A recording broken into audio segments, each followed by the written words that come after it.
Hi friends, అందరూ ఎలా ఉన్నారు? బాగున్నారా? నేనైతే ఇంకా మళ్ళీ గిరి ప్రదర్శనకి అయితే తిరువణామలైకి వెళ్ళాను. ఇంకా స్టార్టింగ్ అయితే అదే అండి కొండ. ఆ కొండ చుట్టూరు అయితే మనము ప్రదక్షిణ అయితే చేస్తాము. చూడండి, కొత్తగా ఎవరైతే చూస్తున్నట్టయితే నా ఛానల్ సబ్స్క్రైబ్ చేసుకోండి. మేమైతే గిరి ప్రదక్షిణ స్టార్ట్ చేసేసాము. నేను మా ఫ్రెండ్ ఇంకా వాళ్ళ ఫ్యామిలీ మెంబర్స్ అందరూ వచ్చారు. అయితే ఫుల్గా అయితే స్టార్ట్ చేసేసాము. జనం అయితే అండి ఎక్కడ ఉన్నారో కానీ నాకైతే భలే ఇదనిపించింది. ఎంత లేకపోతే వస్తారు చూడండి. ఇది కుబేరు లింగం అండి. కుబేరు లింగం దగ్గరికి అయితే మాకు లాస్ట్ అక్కడికే వచ్చేసాము. అక్కడికైతే ఖచ్చితంగా పడుకోవాలంట. పడుకుంటేనే మనకు కళ వస్తుందంట. ఆ కళ వచ్చింది అయితే జరుగుతుందని అంటారు పెద్దవాళ్ళు. చూడండి, కుబేరు లింగం అండి. చూడండి ఎంత బాగుంది, అసలు సూపర్గా ఉన్నారండి. ఎంత కళగా ఉన్నారో, ఎంత బాగున్నారు తెలుసా. లోపల అయితే మధ్యలో అయితే ఓం శక్తమ్మ గుడి వచ్చింది.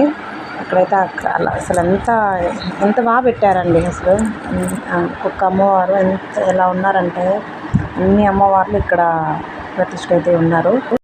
చూడండి అలాగే ఎంత బాగున్నారు.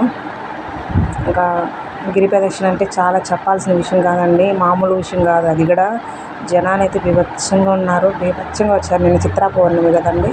చిత్రా పౌర్ణమి అంటే ఇయర్లీ మనకు నవంబర్లో పౌర్ణమి ఎలా వస్తుందో అలా అన్నమాట ఇది కూడా. ఇంకా చూడండి, అసలు మాకైతే చాలా ఇది అనిపించిందండి. ఇంకా చూడండి, లాస్ట్ ఎండింగ్ అయితే అయిపోయింది. ఎండింగ్ అక్కడ కనిపిస్తుంది ఆ కొండ, అక్కడే అండి. ఇంకా నేనైతే మొత్తాన్ని మళ్ళీ మేము బస్ ఎక్కేసాము. రిటర్న్ అయితే తిరుపతికి వచ్చేస్తున్నాము. చూడండి అంతే ఫ్రెండ్స్. ఇట్లాంటి వీడియోస్ నేను మరిన్ని పెడుతుంటాను. నా ఛానల్ని ప్లీజ్ సబ్స్క్రైబ్ చేసుకోండి. అలా బెల్ కాన్ కూడా యాక్టివేట్ చేసుకోండి.